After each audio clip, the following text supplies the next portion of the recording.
રાજકોટ ગુજરાતના સૌરાષ્ટ્ર પ્રદેશનું એક મહત્વપૂર્ણ ઐતિહાસિક શહેર છે. તેની સ્થાપના વર્ષ 1612માં થયેલી માનવામાં આવે છે. રાજકોટની સ્થાપના જેતવા રાજપૂત વંશના ઠાકોર વિભાજી વડેરા દ્વારા કરવામાં આવી હતી. તે સમયે રાજકોટ વિસ્તાર નાના નાના ગામડાઓથી ભરેલો હતો, પરંતુ વિભાજી વડેરાએ અહીં પોતાના વંશના નવા રાજ્યનું સપનું જોયું. તેઓએ અહીં એક નાનકડું ગઢ બાંધ્યું અને વસ્તીને એકત્રિત કરીને શહેરના આકારને પહેલો આધાર આપ્યો. રાજકોટની શરૂઆતમાં શહેર ખૂબ નાનું હતું, પરંતુ તેનો વિસ્તાર ધીમે ધીમે વધતો ગયો. વેપાર અને કૃષિ માટે અનુકૂળ જમીન હોવાને કારણે લોકો અહીં રહેવા આવવા લાગ્યા. શહેરની આસપાસના વિસ્તારોમાં ખેતીનો પૂરતો વિકાસ થતો હતો, જે અહીંના લોકોની જીવનશૈલીને મજબૂત બનાવતો હતો. રાજકોટનું ભૌગોલિક સ્થાન પણ મધ્યસ્થ હોવાથી વેપાર માટે ઉત્તમ કેન્દ્ર માનવામાં આવતું હતું. વર્ષો પછી જાડેજા વંશના શાસકો, ખાસ કરીને ધરમકુમારજી અને બીજા જામનગરના જાડેજા રાજાઓએ રાજકોટના વિકાસમાં મહત્વપૂર્ણ ભૂમિકા ભજવી. તેમણે શહેરને શાસનાત્મક માળખું, ન્યાય વ્યવસ્થા અને વેપારને સુરક્ષા પૂરી પાડી. ત્યારબાદ બ્રિટિશ રાજ્યકાળ દરમિયાન પણ રાજકોટ મહત્વનું કેન્દ્ર બન્યું. બ્રિટિશોએ અહીં વહીવટી કચેરીઓ, શિક્ષણ સંસ્થાઓ અને ઇન્ફ્રાસ્ટ્રક્ચર વિકસાવ્યું. બ્રિટિશ સમયમાં રાજકોટમાં કાયમી વસવાટ, રસ્તાઓ, બંગલા, સરકારી કચેરીઓ જેવી ઘણી સુવિધાઓ ઊભી થઈ. આ સમયમાં શહેરમાં આધુનિકતા તરફ મોટો વળાંક આવ્યો. રાજકોટ એજ્યુકેશનનું પણ એક કેન્દ્ર બન્યું. અનેક શાળાઓ અને કોલેજોની સ્થાપના થઈ, જેણે શહેરને શૈક્ષણિક રીતે સમૃદ્ધ બનાવ્યું. રાજકોટનું નામ રંગકોટ પરથી આવેલું છે એવું માનવામાં આવે છે.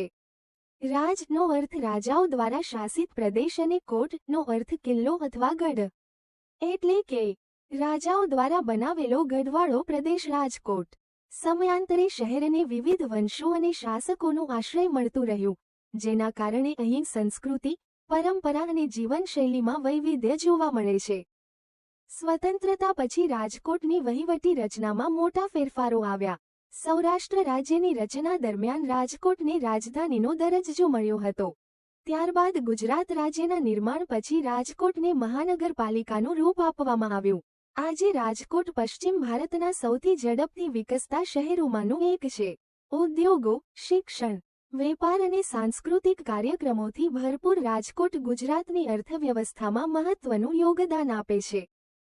શહેરની બુદ્ધિપ્રધાન અને સાંસ્કૃતિક વારસાની વાત કરીએ તો મહાત્મા ગાંધીના બાળપણનો વિશાળ સમય રાજકોટમાં વીત્યો હતો. તેમના પિતા કરમચંદ ગાંધી અહીં દીવાન તરીકે સેવા આપતા હતા. ગાંધીજીના જીવન અને સંસ્કારનો મોટો ભાગ રાજકોટમાં જ વિકસ્યો, જે શહેરના ઐતિહાસિક મૂલ્યને વધુ ઊંચો બનાવે છે.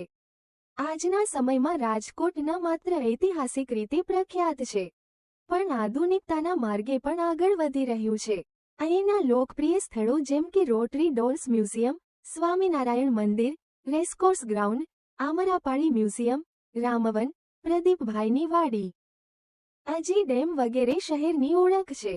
શહેર નવરાત્રિ, લોકમેળા અને સાંસ્કૃતિક કલા માટે સમગ્ર ગુજરાતમાં પ્રસિદ્ધ છે. આ રીતે રાજકોટની સ્થાપના એક નાનકડા ગઢથી શરૂ થઈ અને આજે તે એક વિશાળ મહાનગર બન્યું છે. આ શહેરે અનેક યુગોના પરિવર્તનો જોયા અને દરેક સમયગાળામાં પોતાને નવી રીતે વિકસાવ્યું છે. રાજકોટનો ઇતિહાસ સાબિત કરે છે કે નાનકડું શહેર પણ યોગ્ય નેતૃત્વ, સંસ્કૃતિ અને સમાજના સહકારથી કેવી રીતે પ્રગતિના શિખરો સુધી પહોંચી શકે છે.